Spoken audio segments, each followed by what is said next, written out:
Yeah, Nate, I feel like especially you might vibe with them. KJ, I don't know so Can much. I start the podcast? Yeah, dude. I thought you were had already started. I already thought this pushed was start like- recording, but we don't have an Oh. intro yet. Oh, I just figured we would like yap I mean, we for a could. little They could bit just and then randomly you'd drop be in the like- middle of us talking. Yeah, that's the way you did it last time. It's more organic. No, I fixed it the last. That was the time. one. That was the one video I actually watched. Yeah, same. All right, welcome back to the 1BC podcast, where we're apparently having hot takes on music today and dissing our own podcast. So that's cool. Not dissing. I'm Felt like diss. complimenting. I'm complimenting the elevation of the editing prowess of our wonderful fearless leader. That is Nate Bronane, right? Look, if we don't, Can if someone we don't else be the expect, fearless leader, if we don't that'd be great. expect better. Well, let's be honest. KJ and I are actually the leaders here. We're just trying to like, make you feel comfortable. Sure. I'm gassing you up. Yeah. Did you guys? Which one of you is gonna edit this video?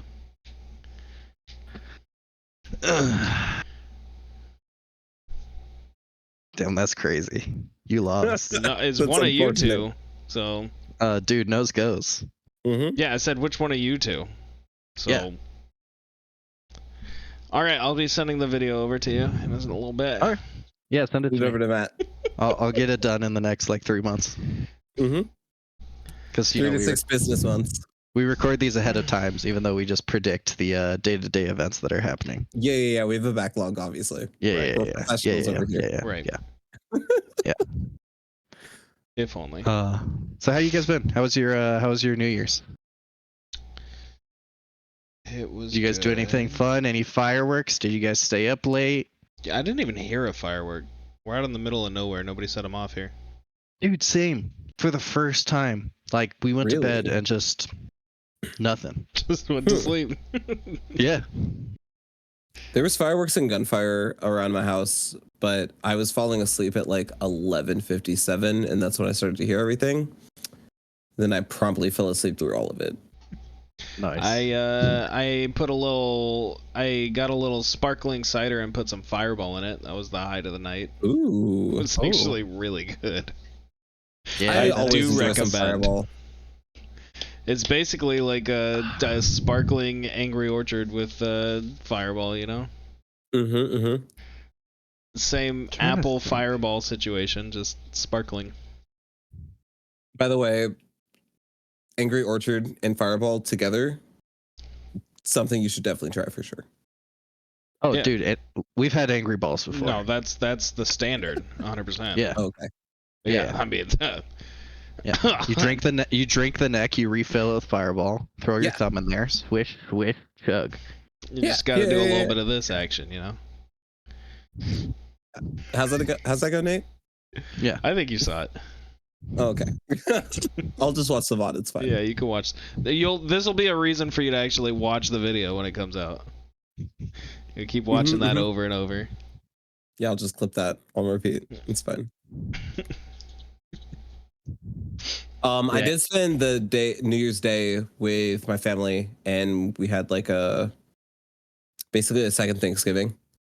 Oh, with, nice. some of my extended family that I don't get to see most of the year, so that was fun. I think honestly, Wicked came out. So we bought Wicked and then just got like incredibly high and we're singing along to the whole movie. It came out on Amazon, right? That's what Yeah. you're watching? Yeah. Nikki wants to get it really bad.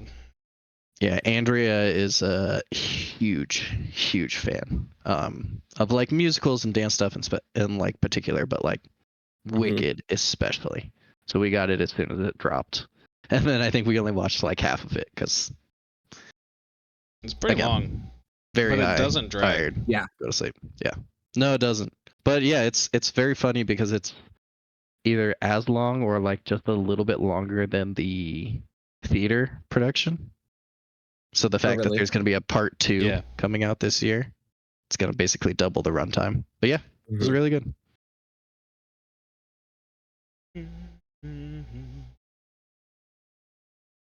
Well, What are the happenings of Runeterra, Nate? What are we, What's what happening are we in talking Runeterra? about? I don't know. What are we talking about in the podcast? What's on our brain cell? I don't know. You got me thinking politics right before we started, so my brain's Okay, fried so now. to Noxian politics. Okay. Yeah, sure.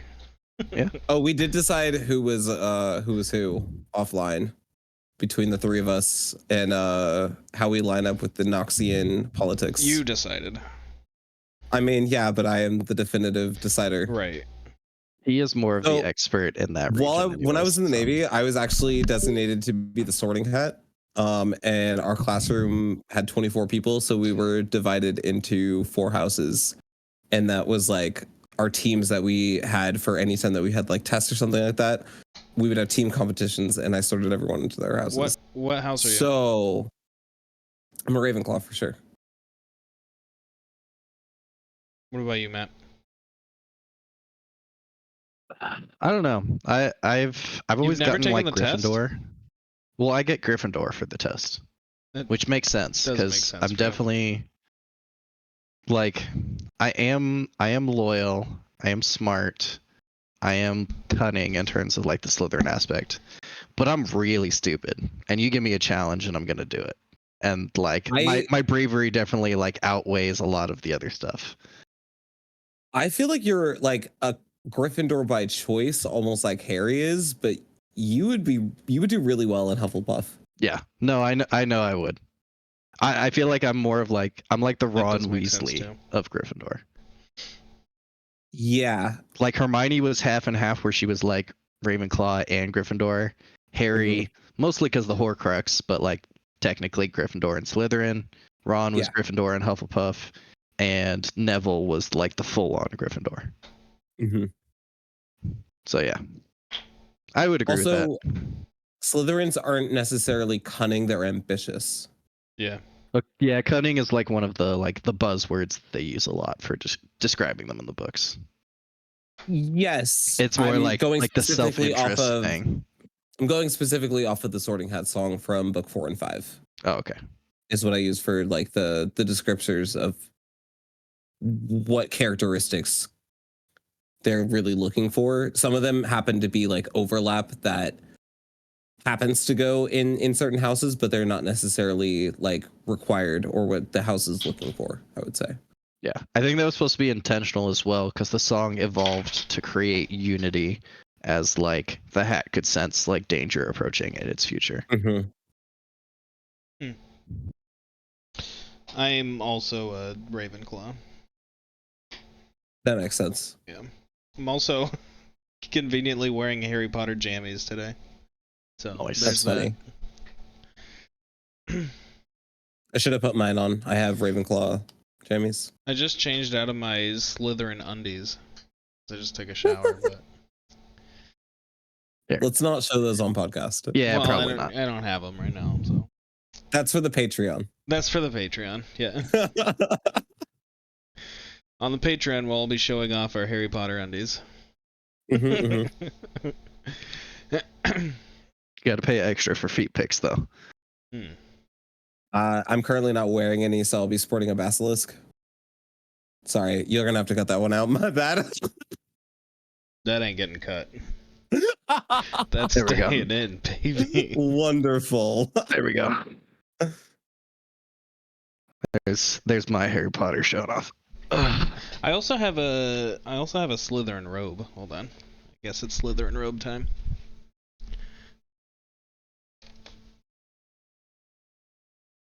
I was like, is this all the moment where we all just like leave and get our Harry Potter stuff?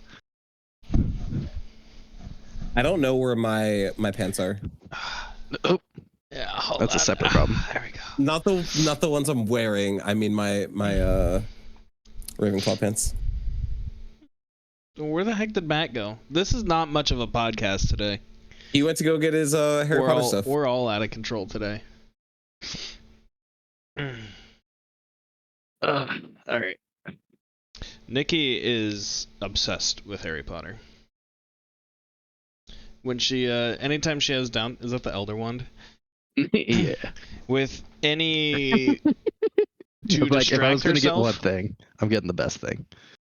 Normally people like put on a podcast or they'll listen to music or something if they're doing a mindless task. Nikki will just start listening to the Harry Potter books on loop.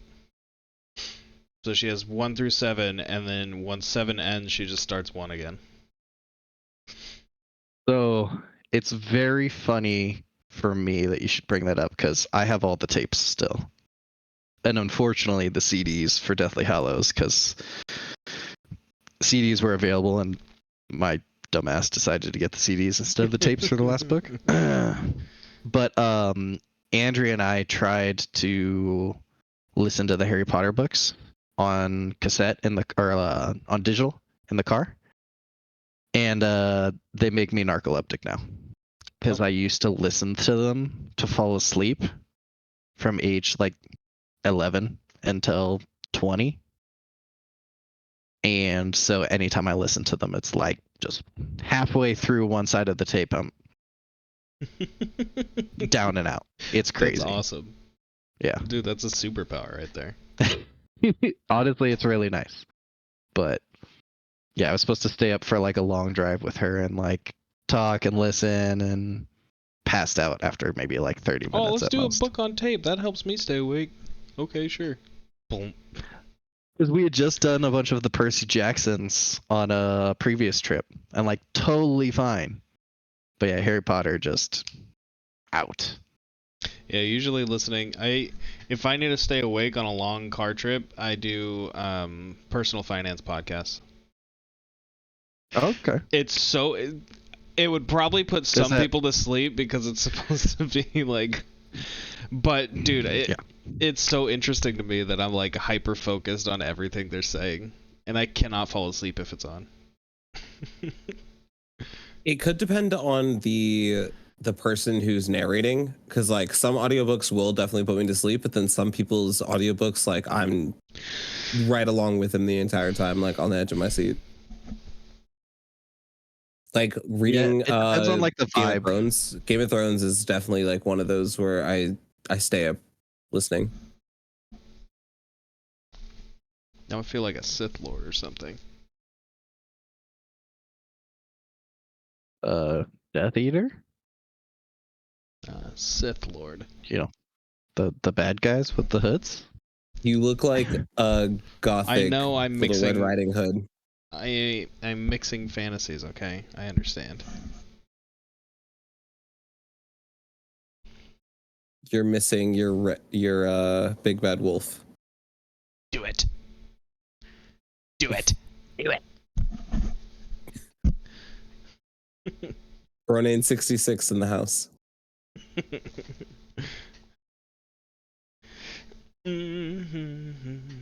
Well, I gotta say, in terms of stuff we've been doing in the new year, I don't know whether it's unfortunate or not.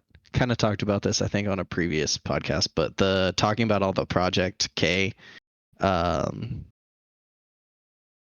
game stuff for League has definitely like made me look at all my TCG stuff, and I was looking at selling them and looking at the old art, like organizing them so I could be more efficient with everything. Found a couple YouTube videos, and now I feel like I'm just like fully back into the Pokemon TCG collection environment. Dude, that's good. Like it seems like it's like actually an insanely positive environment to be in now. Like everybody's like super helpful, sharing, kind. Pretty much the exact opposite of what like Yu-Gi-Oh was becoming when Nate and I used to be like more heavily invested in that scene. It was much more like toxic and rude, and like if somebody it's the League of like, Legends of TCGs for sure. Yes. Yeah. Yes. Oh god, that's such a sad way to describe it, seeing as like the two things that we were like the biggest into in college were Yu-Gi-Oh and League of Really Legends. toxic things, yeah. Yes, most toxic fan bases for certain games in a genre. I've noticed though, as things get bigger, the community seem to get like less and less toxic. Like we've been playing League for like 10 years now, and it seems like even though the toxicity reached a peak, I think probably like 6 or 7 years ago, it seems like the majority of those toxic people are getting phased out of the game, and it doesn't seem as frequent now as it used to. I feel like I agree with you that it's less toxic than it used to be, But you also, before we started recording, were telling us about a toxic encounter with somebody. Yeah. But that was one person out of the 9. But then what I didn't tell you was that there was a bunch of people on both teams that were defending me. And that were like, why is it any of your business? Like, he can do whatever he wants to do. It's like his money. Well, like I said, I do agree that it feels like less toxic. It's just funny that you had just talked about running into a toxic individual. Yeah. It is a very vocal minority, and it used to be a vocal majority. Or at least that's how it felt. And now it seems like a very small minority.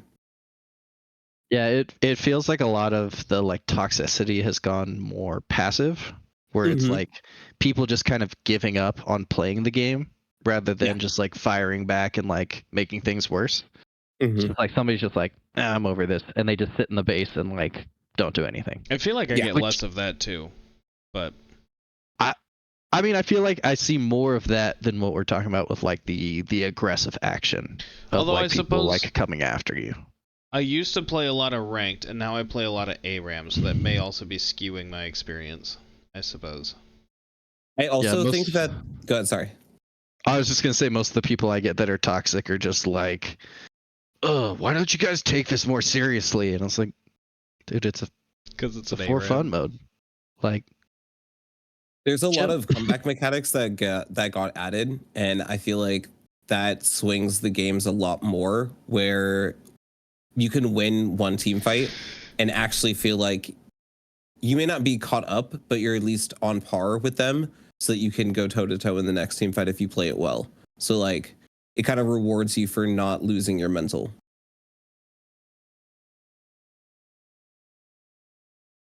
Sure. How's Marvel Rivals been? Since that's the new environment you're stepping into. Don't talk to me about Marvel Rivals. There's been like a little bit of toxicity when people are doing bad, but most of the time, so like, it's hard to find people that are willing to play not DPS, and everyone wants to ego and think that they can be a better DPS. So you usually run into like 1 tank, 3 DPS, and then 2 supports. And most of the time after the first round, whoever's doing the worst on DPS will actually switch to tank, which is really surprising without anyone saying anything. And a lot of people aren't talking in comms, but they're at least using ping systems and actually like communicating a little bit, which it's low elo, so it makes sense that people aren't comfortable talking on comms yet, but it doesn't seem super toxic yet. Okay. And there's a lot of people playing. That's how I kind of felt about Pokemon Unite for a while. So I wonder if that's just kind of like the aspect of it's a new, fresh game. Typically, so people are kind of still feeling things out. Yeah. If it's a new game, people don't have a handle on the game yet themselves, so they don't know how to be toxic yet. Yeah. And also they're probably not doing well enough to actually be toxic. Yeah.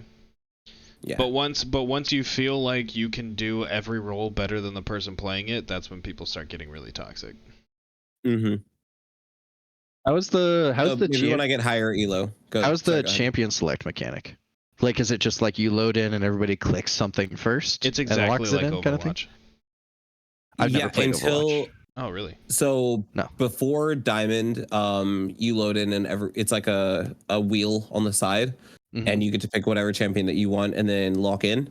Obviously, you can't pick the same champion, so when someone's locked in, you can't lock in that champion. And then it'll tell you above where the 6 champions are what team up abilities are possible, and then which ones are activated based on the champions that are being covered or locked in. That's nice. That's really nice. Okay. Diamond and above, you get 2 bans. So each team will ban 1 champion twice. I think they're like 20 seconds apart from each other. So you get up to 4 champions banned, at least 2 champions banned, and then you pick. Okay. And you can swap in the game too. You can swap in the middle of the game. You can swap in the middle of a game as well. Like swap characters? Yeah, like if you whatever character that you're playing as, whenever you do damage and over time you gain your ultimate charge. If you switch characters below at 50% or below, then you'll retain whatever your ult charge is on your new character. If you switch over at 50% or 51% or above, it'll reset down to 50%. So if you're below 50, then you can always switch. If you're above 50, it's better to use your ultimate on whatever character that you're on now, and then switch over to. Mm-hmm. Okay. And you'll usually do that because complex. Like it's a like if someone has a flanking character, there are certain characters that are better against the flank versus against diving or flanking yourself. So you'll switch for that reason. That's actually kind of awesome, not mechanics wise, but strategy wise. Because if like somebody has a certain comp that is just wrecking you, you can be like, all right, guys, like I'm switching to Hulk in order to like break up this shit that they're throwing at us. Yep, exactly. I imagine at the pro level, it will be there are certain, what are they called? Heroes? They're called heroes. There will be certain heroes that are just optimal for the map.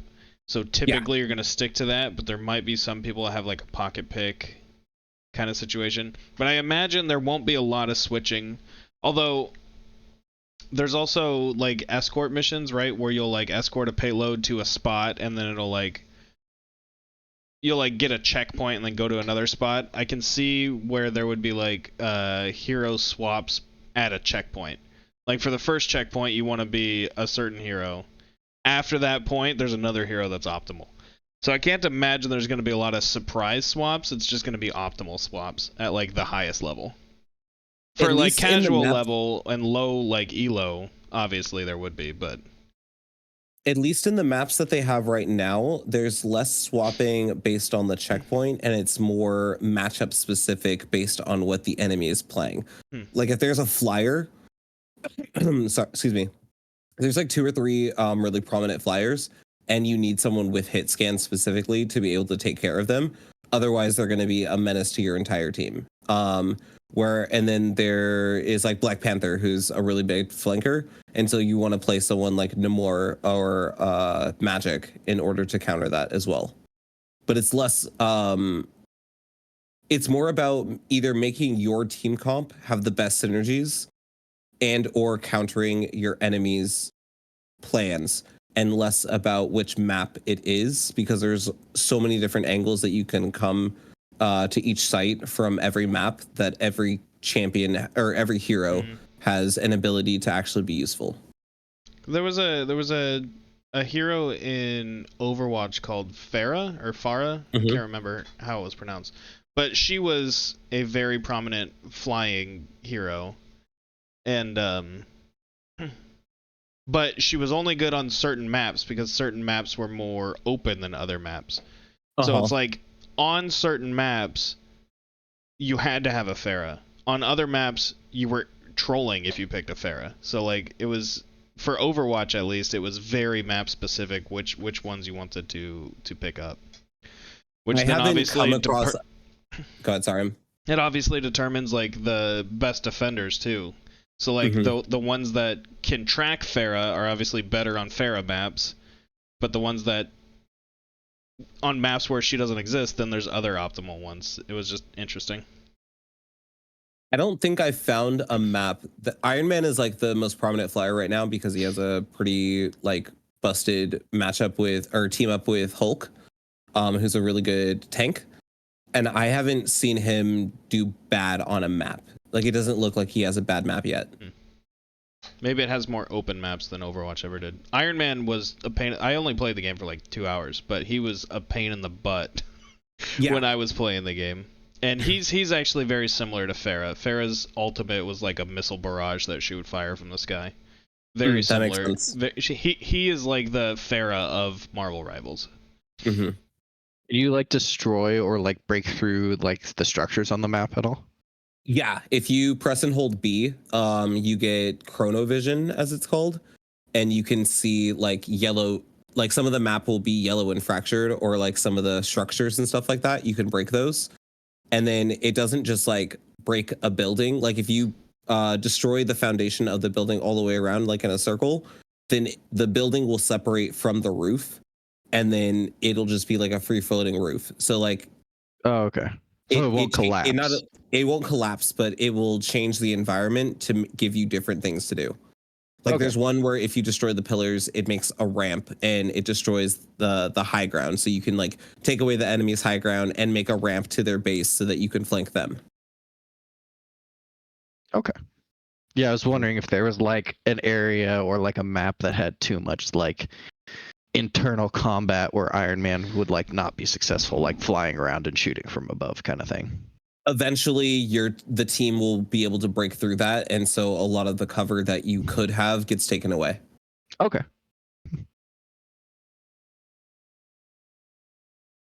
But not everything is breakable, but a lot of the maps are.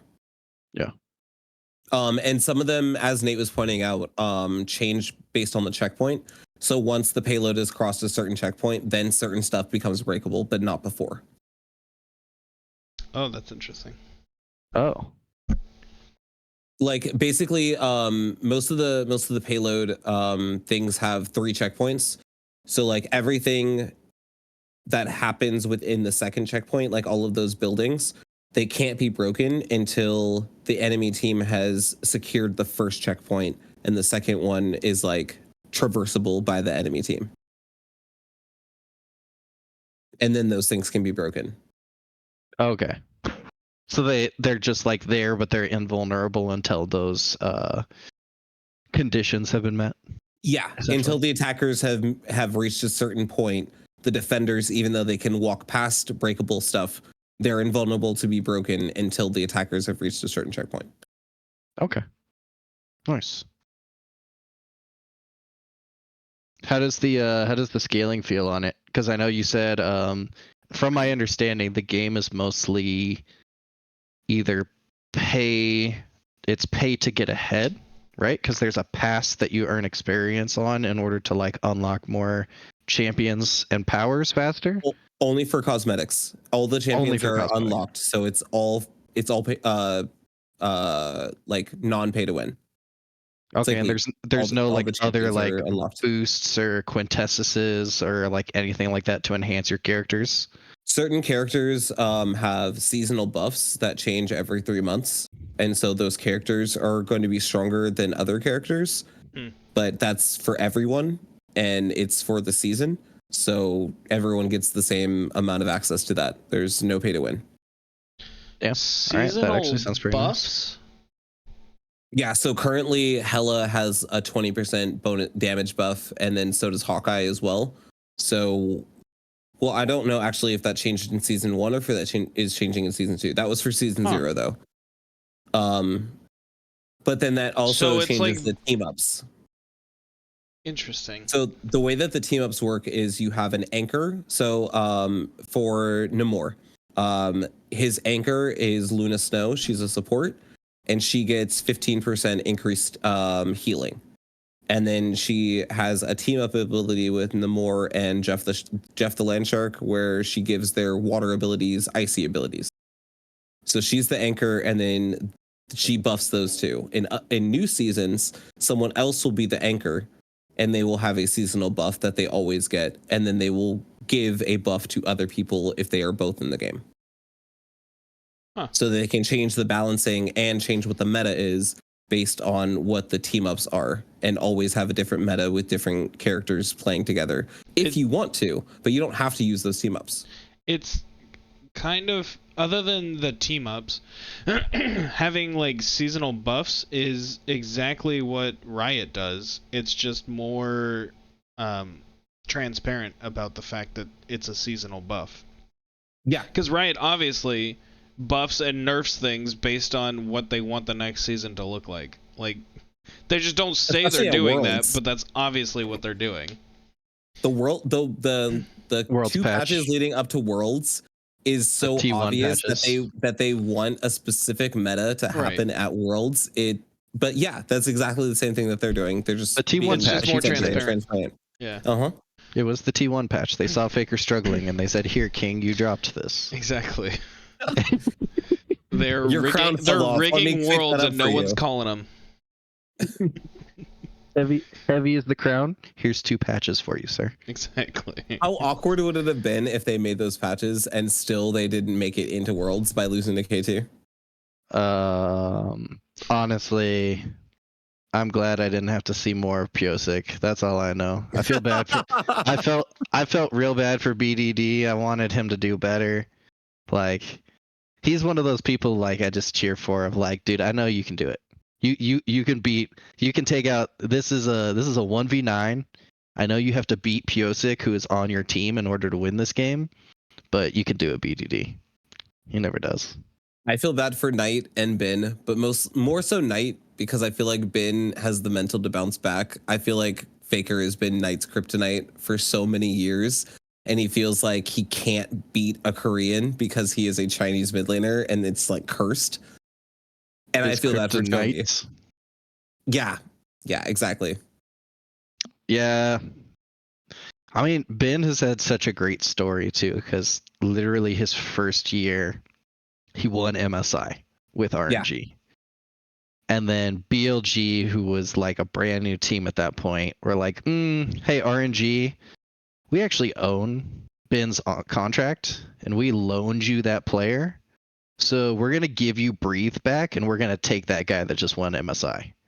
Well, and you're forgetting about you're forgetting about 2019 when he was on Suning. Didn't he make it to finals? Yeah. Did he? Wait, I want to say that was made it to finals Suning in 2019. He did. That's right. He made it to finals the previous year. That is correct. Yes. Did Suning not win? For some reason I thought they won. They won the year before, you're right, because that's when they didn't. Because Ben is not a world champion. We don't have a Suning skin. Huh. I guess I was impressed with the run, I guess. That was Doinby, right? Did they lose to FPX that year? It was Suning versus FPX. Oh, I think so. Okay, so they didn't make it to the finals then, because that was when G2 made it to the finals, so that must have been quarterfinals that they made it to. I want to say Ben has made it to the finals before, though. Yes, he made it there his rookie year. So I think he made it there with Suning.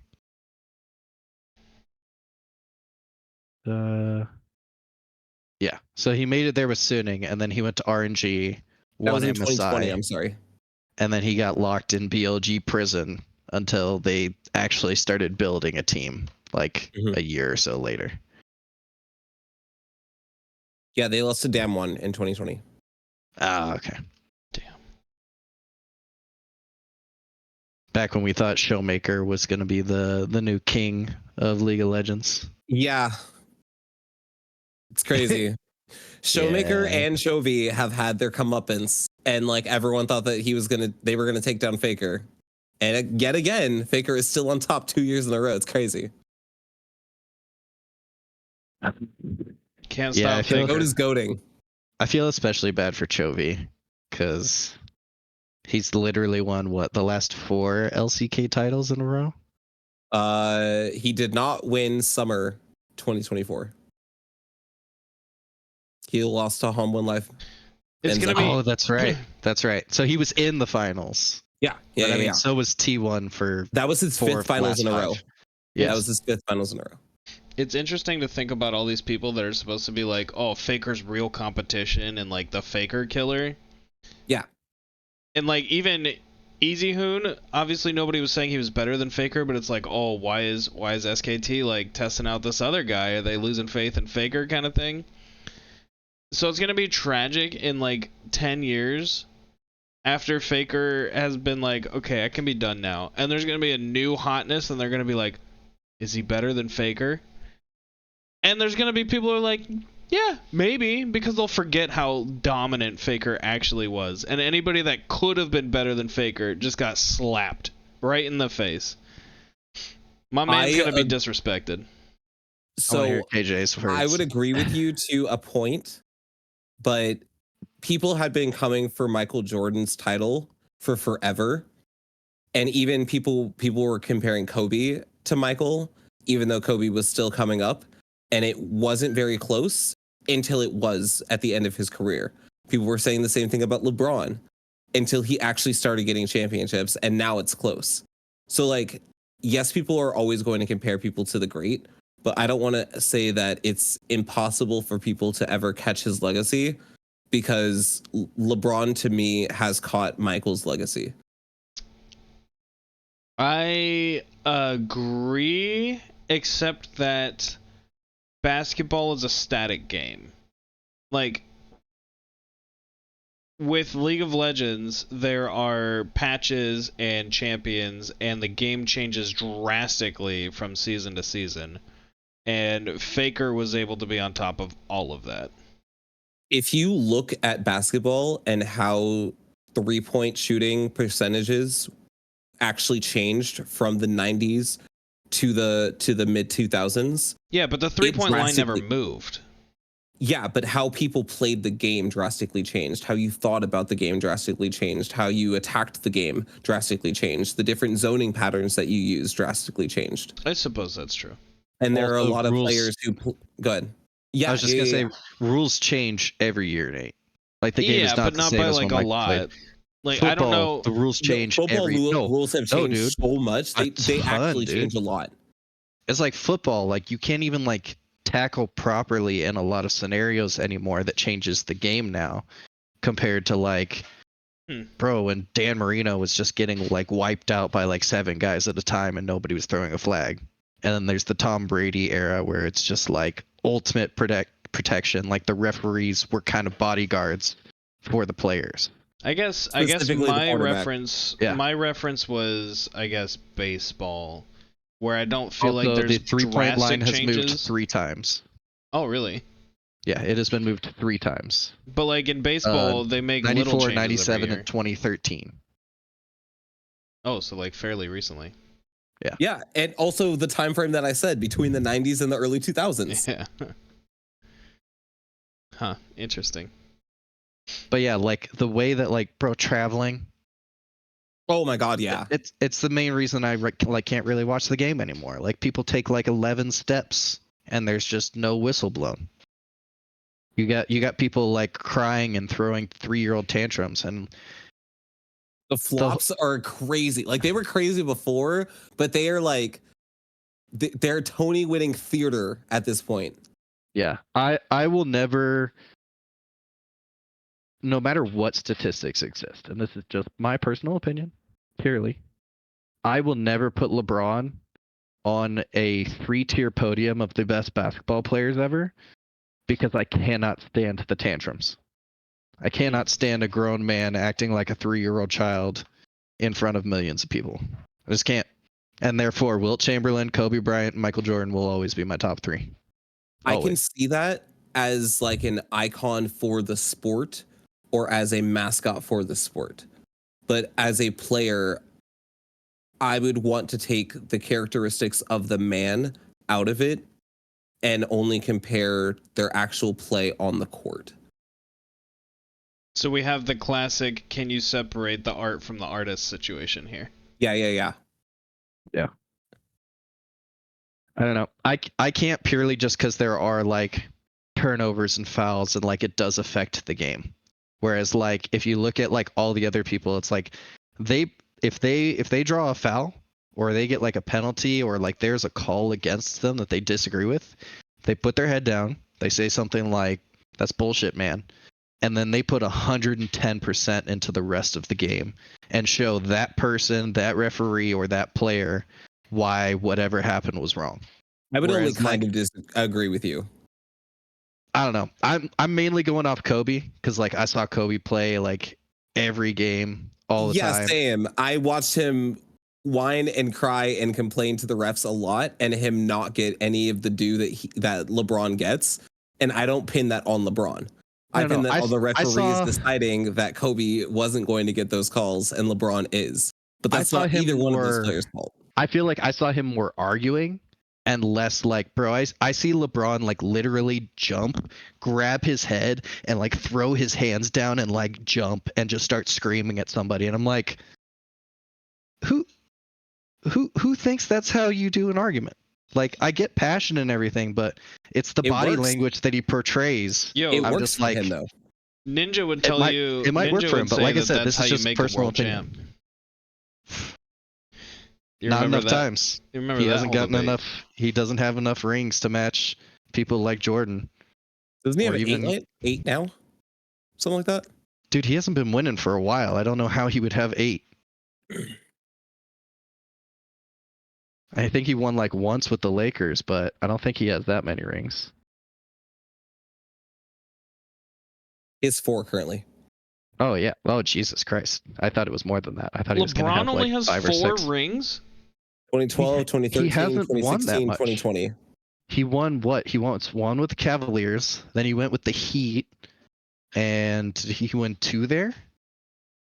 And then I think he won 1 with the Lakers. That's crazy. Yeah, like he's always been a prominent figure in like playoffs. Always like, you know, putting up points, super offensive, super defensive, like a great player.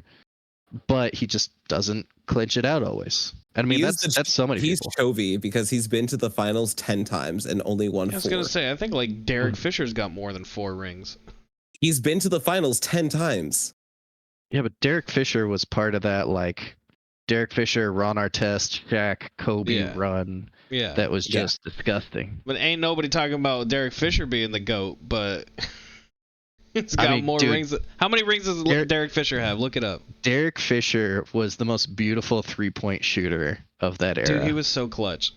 It was so funny to watch. You needed a 3 to win, put in Derek, he'll hit it. Yes. Oh yeah, for sure. But it's like the same thing when we always talk about Faker, but like Owner, Guma, Zeus, and Carrier are all 2-time back-to-back world champion finalists also. Yeah. But we don't talk about them the same way that we talk about Faker. Right. They were carried by Faker. You had Zeus was Shaq. You had Ron Artest was Owner. You had Kobe was Faker. Gumayushi was Kevin Fisher. And I don't like that you swapped the orders during this, but I also don't think that Zeus is Shaq. You don't think so? Zeus doesn't you have give him a melee anything... champion, you let him get up close and personal, that man's gonna beat the shit out of you. Yeah. But Zeus I was thinking Aatrox. Zeus doesn't have anything that makes me think Shaq at the free throw line. I was literally thinking an Aatrox Q compared to that time that Shaq broke the backboard when he slammed. We don't talk about Shaq at the free same throw animation. line. Boom. I know, that's what I'm saying. Like that's why I don't want to throw Zeus as Shaq. Harrier is definitely Derek Fisher though. Like when I need something clutch to happen. I was thinking Guma for Derek Fisher because he's got that long range accuracy, dude. He's the Caitlyn. Harrier landed a Poppy ult on Knight's Ahri to stop him from teleporting into the final fight in Game 5. Unsung hero of Game 5 so that Faker could pull off his Galio play.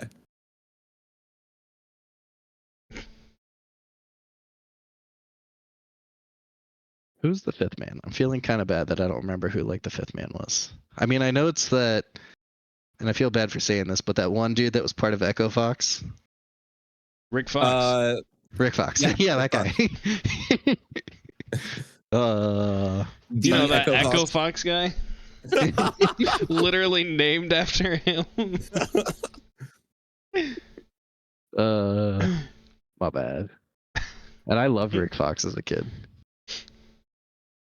But yeah, it's just personal opinion with the LeBron thing. I don't like the way that he argues. Yeah, he's only got 4 rings. Get him out of here. Shaq's the GOAT, dude. What? Are you denying Shaq's the GOAT? Yes. Go on, dude. Next question. Ain't nobody beating him in the key. Come on. Tim Duncan? Anybody else have the acting skills of Shaq? I mean, come on, dude. You seen him Dirk as Nowitzki? Genie? Dirk Nowitzki and like Mike? Shaq versus Yao Ming. It was no contest. He was not getting past Yao. Oh, yeah. Not one time was he getting past Yao. Yeah, that's fair. But did Yao ever play a Genie? I don't think so. Dude, we don't even talk about, what was it? It was Kazam? Kazam. Right? Kazam was Shaq, and Shazam was Sinbad. Zachary Levi. Oh. Oh. I was thinking of Shazam, the DC superhero. No. There was like I forgot about the Sinbad one. Yeah. Okay, there we go. The one brain cells tried to divert into 2 for a second. Not the mitosis of a brain cell. can't have that. That's not allowed here. No. Oh man, dude, I don't know why, but I've been thinking about Like Mike a lot recently. I loved that movie growing up. Dude, I always thought people were throwing their shoes on telephone lines because of that movie. Dude, same. And then my mom said something about how it's like there's drugs in the area or something like that. Yeah, I still don't know what the shoes meant, but I always thought it was related to that movie. I was like, damn, that movie popped off. I'm pretty sure it's for the death of somebody, usually to gang violence. You throw up their pair of shoes onto the telephone line to remember them. That makes sense. That sounds more accurate than what my mom said. That does sound like how your mom would interpret what KJ said, though. That means there's drugs in the area. KJ's like, it's honor and respect, and she's like, yeah, it's the drugs in the area. I'm alright. I like how you made his mom old and Italian. She's an old smoker. Yeah, like smoking Is the drugs in the area? Smoking Newport since the 40s, Jesus. Yeah, my Hispanic mother, who hates smoke of all kind, is an Italian drug mob boss. Yeah, I haven't heard your mom's voice in a while. Okay. The last time you heard it, she was probably chewing you out at my wedding. Yeah. That is probably the last time I saw her. Yeah. I don't know who this Matt person is. He's always been Matthew. Ew. Yeah. Good times. So you've been doing anything besides Marvel Rivals, KJ? I know you're kind of like a one-track mind person, where when you get something that you love, you really just do that. But yeah, I've been mostly playing that. I play a little bit of ARAMs. It's interesting. Playing Marvel Rivals has given me a very different perspective about other video games, and like I appreciate how flanking works and why it works. I appreciate waiting for people to use cooldowns more in order to find when a good time for me to go in as a damage dealer, or like wait for people's attention to be distracted by something else. And I found that I'm transferring that into my ARAM games, and so those are going a lot better too. Nice. I played a little bit of TFT also. I'm trying to get into Diamond, but every time that I play like more than 2 games in a row, I immediately just want to go play Marvel Rivals again. I try to play something else, but it keeps drawing me back, dude. Your goals have been reprioritized. I have like 24 hours on one character. God damn. Yeah. What about music? You been doing anything else with music lately? I feel like I've hit a writer's block. I started rewriting some old stuff and like giving it a different flair, but I haven't written any new music in a while, and I'm kind of sad about it. I just don't feel like I have any inspiration. Did you get Marvel Rivals? I mean, yeah, but like I don't know what to write about for Marvel Rivals. You're right about flanking, man. Yeah, literally just one thing that always helps me is like to get the brain block loose is just start writing some bullshit about like whatever you happen to be doing, something that like you're currently passionate about, and that normally kind of unlocks it. So like the writer side of my brain is very disjointed and disconnected from the gamer side of my brain. So my musical side doesn't find interest in those types of things. Interesting.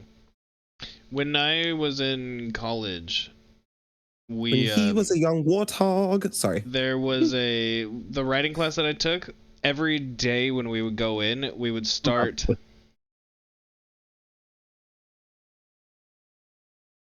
How do I always miss the joke? I heard you talking about warthogs, but I'm not in a place that I'm comfortable enough to sing right now, KJ, because I don't want to embarrass myself that much. But just know that the next line was hardcore reverberating around my skull. So sorry. I'm so sorry, Nate. Go ahead, please continue. There we go. Okay, I got it out on my side. I muted myself. We're good. All right, cool. but when we would go into the writing class, we would have to the professor would give us a writing prompt, like he would tell a story from his life, and then we would have to write for, I think it was like 5 minutes. Can't remember how long it was, but like as soon as he said go, you just had to keep writing, and you were not allowed to take a break and like think about something. It was just like pure, do not stop writing on the page. And I always thought that was a very interesting exercise, for me at least. Because it's like you don't have time to think. You're just going off of vibes, basically. I've done that with writing songs before. Like, a lot of the songs I write are as separate motifs. And so I'll write like a phrase or a verse, and then I'll have like another verse. And I'll usually have them on separate like note pages in my phone. And then once I have like 3 or 4 of them, something will like trigger in my brain when I'm writing one. Like, oh, I wrote something about like, I think one of them was about pinball. And so I put those 2 songs together, and then I had like four pieces already lined up together. So I had a full verse, and then I ended up writing a chorus to that. So like, I like doing that and just like kind of writing whatever comes to my brain, and then eventually it'll all come together for a song. I just haven't felt passionate enough about something to write about it. I don't know. Yeah. Was the song about how good you are at pinball? Like you were so good it was almost magical. You were like a wizard of pinball? Like a pinball wizard? Oh my god. No. This one I think was about a breakup I was going through and getting played like a pinball machine. Ooh. Getting bounced around on flippers and bumpers. So they were the pinball wizard. Yeah, they were the pinball wizard. The chaotic nature of the movement of the balls. Mm-hmm. The pinball wizard. Like the verse I wrote about Pokemon was 100% just like, I'm just writing stuff, and then it happened to work together. But that's why I was trying to like recommend Marvel Rivals, because I was thinking like maybe if you just write some bars about Marvel characters, maybe some of the game mechanics or something like that, maybe that will open up something else where you're like, oh shit, hang on, I think I got something. Well, the reason that came out is because I was passionately writing a diss track about someone that I was really upset about. So it wasn't that I was passionate about Pokemon and that came out. I was passionate about a thing, and it happened to like have a relation to Pokemon that I could put it into words. Okay. Mm-hmm. Yeah, you guys can look at it later, but I posted because I am writing a Pokemon D&D campaign that is a custom story, and sometimes when I get like brain block, I'll just like do random shit like that. So I made shite. Yes. It was very easy to find in my Google Docs. But yeah, like I literally took what was it? It was Transformers, Fast and Furious, Friday the 13th, and just like made like essentially like a dinky little movie script for like a potential movie in those mixed universes. Seeing as technically speaking, Transformers and Friday the 13th are in the same universe. Are they actually? Go on. So in the first Transformers movie, this is like one of my favorite like stupid little facts. Maybe go on in like 5 minutes or less. Okay. Got you. First Transformers movie, the bully that is dating Megan Fox that gets left behind in the story. His name is Troy, I believe. Okay. Same actor, same exact character name, is also in the Friday the 13th movie, and is supposed to be roughly the same age, and also like a rich douchebag. But basically the plot line is supposed to be that he leaves the Transformers universe heartbroken that he lost his hot girlfriend, takes a bunch of his douchebag friends to a cabin, and then dies to Jason Voorhees. And because it's the same actor, like same producing company or production company, and basically like taking the same character from one thing to another. It's a different director though? Yes, I believe it is a different director. But the studio basically was just like, Yeah, they're the same universe. Like if we want to pull Jason Voorhees over and put him in a Transformers movie, we do it. Unfortunately, that character is in Litigation Nightmares with the creator and producer from the first movie. But they could do it. So we could have a Jason Megatron crossover. Yes. A Mega Voorhees.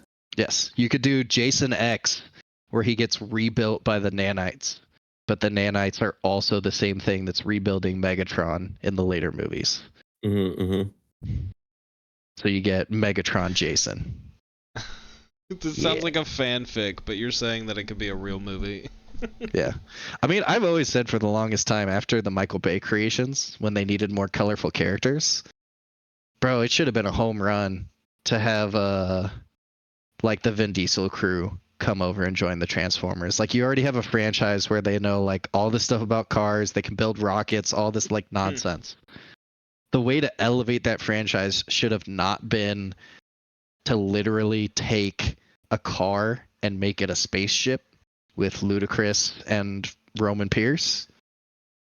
But what it should have been is they should have transitioned into the Transformers universe. There was actually one Transformer I actually had was the rocket ship as a kid. Hell yeah. I still have some of mine. But yeah, there was like some of the producers when they were thinking about like movies to make, they were talking about there was an idea that they floated about how Jurassic Park and Fast and Furious was in the same universe. Because they're both Universal. And they're like, yeah, like just think about like the epic moment where Dom pulls up in his car at the end of the movie, except he's riding a T-Rex. I'm like, honestly, I'd be more willing to go see that than the next Fast and Furious movie. Or the next Jurassic World. There is a Christmas movie that came out this year called Red One. Did you guys see this? Yeah. No. Red One, I'm pretty sure, is supposed to be capitalizing on all the people that say Die Hard is a Christmas movie. That Die Hard is a Christmas movie. It's a Christmas movie made for people that love Die Hard, basically. Interesting. And The Rock is like the main star of the movie, naturally. Matt's not a fan of The Rock. But anyway, the movie is kind of just like, I thought it was just kind of fun. I didn't think it was that great, but I thought it was fun. But what I do want is for them to do like, I want to see the Easter Bunny in this movie, in this universe. I want to see the Tooth Fairy in this universe. I want them to like flesh out the Red One universe. They can't have the Tooth Fairy appear in the universe, dumbass. Dwayne The Rock Johnson was already the Rock would have to be the Tooth Thank you, KJ. Yeah. Actually, dude, I've been wanting an extended holiday universe for The Nightmare Before Christmas for like the last 30 years now. Honestly, there's a moment where they almost did that in Red One. They got very close to kind of like Nightmare Before Christmas. Interesting. Like uniting the universe. Yeah, but, they already did a little bit of Halloween stuff in Red One, so. Yeah. Yeah, they like one cool kind of thing about Red One is like all mythical creatures exist. Unicorns, Santa Claus is like a mythical creature. They have elves, they have trolls, they have like little like goblin things.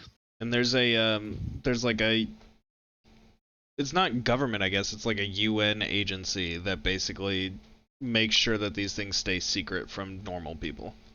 Yeah. Basically S.H.I.E.L.D. Yeah. But one of my favorite things is Screen Junkies did an honest trailer for Red One. And their quippy title for the movie is The Fast and the Festivus, which I personally loved. But yeah, I don't have a problem with The Rock. It's just there's been like a market oversaturation of him recently. Yeah. To where he's in too many things where I would like to see other people. And he plays the same exact person in pretty much every movie nowadays. There's also people like my dad and my brother that say The Rock makes the movie. They both say if The Rock's in it, they'll watch it because they know it's gonna be good. So my thing has been, me and my stepdad talked about this a while ago, that there is usually only like one prominent male black actor at a time, and it was Denzel Washington for a while. And before that it was after that it was Will Smith, and then it was Michael B. Jordan for a little bit, and now The Rock is in basically everything. Is the exception Morgan Freeman? Morgan Freeman's allowed to coexist. He just persists through the He's ages. like the older, so like there's an older generation and then like the younger generation version of that. And Denzel was the like action hero one in like Training Day. And then he transitioned into the older one, and now it's gets to be in everything. And I guess after Morgan Freeman stopped being in stuff, it was what's his name? Samuel L. Jackson. That is like the older black guy and everything. Yeah, Sam Jackson was getting everything for a while too. But yeah, it's so like it is oversaturation, but like the industry typically only goes to one person until that person becomes too old to fill the role that they want, and then they find a new like shiny toy to go with. We don't have to dig into why that is. Not on this podcast. Yeah, sure. It's just I'm just pointing out the no. I'm not saying that I see. I'm not saying not that's to draw what any you're doing. conclusions. Not drawing any conclusions. Just pointing this out podcast takes no stand on that. We're just pointing out that there's a little bit something interesting there. Yeah, I just wish I wish he like dipped into different like personalities like he used to. Like I miss like the Walking Tall version of The Rock. I miss like the older stuff where he was like a little more wacky. Now it's like he kind of seems like he got like affected by Vin Diesel maybe, where he's got Disney like tied. Yeah, he's got to be the hero. He's got to be the tough guy. He's got to be the man's man. He's got to be like he always has like a certain type of person he has to be, which is fine. His twist on that, friendly band. His twist on that is that it's also a goofy role though. So he's always family friendly. He plays the Tooth Fairy. He plays an elf for Santa, but he's still a badass in those roles. But he plays them. He's like, "What? You got a problem with me being an elf?" kind of thing. Like that's his little twist on it. He's still the badass. You don't want to mess with him, but like it's the character that you typically would think would not go to somebody like that. That's his little twist. All right, boys. Any last words? It kind of reminds me of Liam Neeson, because he was always like the super badass guy, and he sometimes would like be portrayed as either like the loving father, but he was always super distant. And The Rock is like the softer, more like evolution of that to me. Okay, you know who actually plays a great father? Is John Cena. I love John Cena. I'm all about it. Did you ever what does he play a dad in? Cock Blockers. Did you ever see that movie? Dude, that's the only thing I was thinking of, and him fucking butt chugging the beer. Dude, I love him in that movie. It's so good. Did you hear the name of the movie, KJ? Cock Blockers? Yeah. Interesting. Yeah, I think it's like 3 parents follow their kids around to basically, like college parties trying to like cock block their kids. I think it's like four girls make like a sex pact or something, so they're all gonna like lose their virginity at the same time, and the parents find out, and so they try to cock block them basically. Yeah. I see. But yeah, I really appreciate John Cena in that movie. It's very funny. He's just wearing like cargo shorts the entire movie, being like the most like stereotypical like girl dad, white single dad that has no idea about like the internet and like the horrible things that exist there with like meme culture and butt chugging and all of that. Interesting. Yeah. I was watching a streamer today who discovered what a butt funnel was, and that was interesting. Ugh. And on that note, butt funnel is the final word of the podcast. Thanks yeah, for watching. go. If you haven't already, please subscribe to the YouTubes. And, appreciate y'all coming around to the One BC podcast. If everybody watching this subscribes, then there will be undies on the Patreon next episode. So for sure, Z's. Get the 10 likes on the video. Undies on the Patreon. You're gonna get to work making the Patreon, right? So it exists. Yeah. Okay. Cool. Get in while the skibbities are hot. Okay. I don't even know what that means. Don't worry, it's not for your generation.